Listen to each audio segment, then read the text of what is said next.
Go down, Moses, way down in Egypt land. Tell, O Pharaoh, let my people go. Go down, Moses, way down in Egypt land. Tell, O Pharaoh, let my people go. The Richmond Slave Trail is a walking trail that chronicles the trade of enslaved Africans from Africa to Virginia until 1775 and away from Virginia to other locations in the Americas until 1865. The Richmond Slave Trail begins at Manchester Docks, formerly known as Rocky Ridge. Many African slaves likely arrived at this location. Manchester Docks location on the south side of the James River served as a primary avenue, and by the 1850s as many as 10,000 people a month were sold downriver, having a significant impact on Richmond's economy of that time.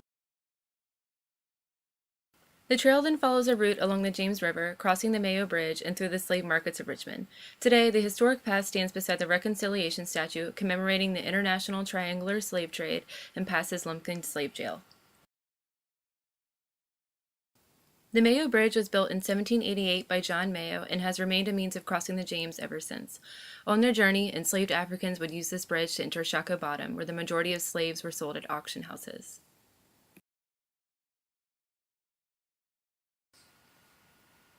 The journey of those enslaved consisted of an approximate 3-mile walk while chained and ended in Shockoe Bottom.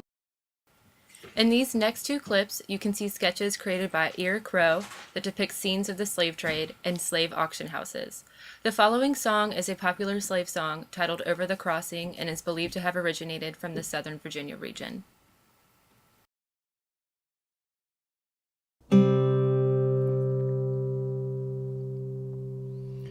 Bending knees aching, body racked with pain. I wish I was a child of God, I'd get home by and by. Keep praying, I do believe we're a long time waging of the crossing, little children. I do believe we'll get home to heaven by and by.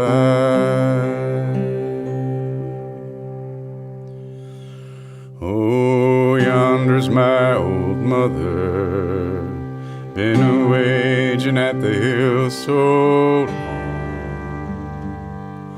It's about time she cross over, she'll get home by and by. Keep praying, I do believe we're a long time waging of the crossing, little children. I do believe we'll get home to heaven by and by. A few specific destination points for the enslaved included Davenport and Company, located at 15th and Carey Street, which was a slave auction house, Atkinson and Lumpkin's Jail, both located along 15th Street, as well as Amahundro Slave Jail, located at 17th and East Broad Street.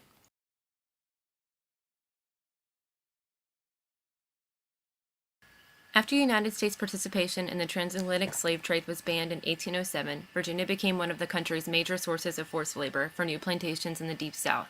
At this time, enslaved people were forced to walk from the auction houses and jails in the Shockoe Bottom area to the docks at Manchester and Rocket's Landing.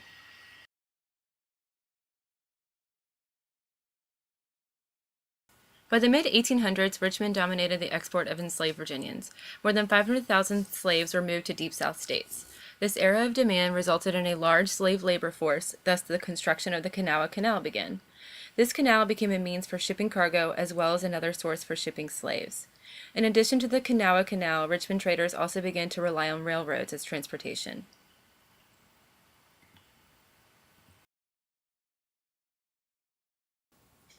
In the 1860s, the landmarks of the slave trail, such as the slave jails, started to transform. In 1862, the Almejandro slave jail was turned into a boarding house, and Lumpkin slave jail became a school for the formerly enslaved in 1867. Today, the Richmond Slave Trail continues to reflect the experiences of many enslaved Africans in Richmond. Several markers and commemorations have been placed along the trail to display the history of slave trade in Richmond. The Reconciliation statue stands at 15th and Main to memorialize the British, African, and American triangular trade route. In addition, the first African Baptist church was founded in 1841 and became a center for Christian worship and a sense of community. In present day, the congregation still worships in the north side of Richmond.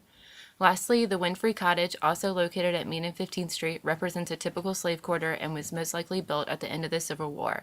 This site was rescued from demolition in 2003.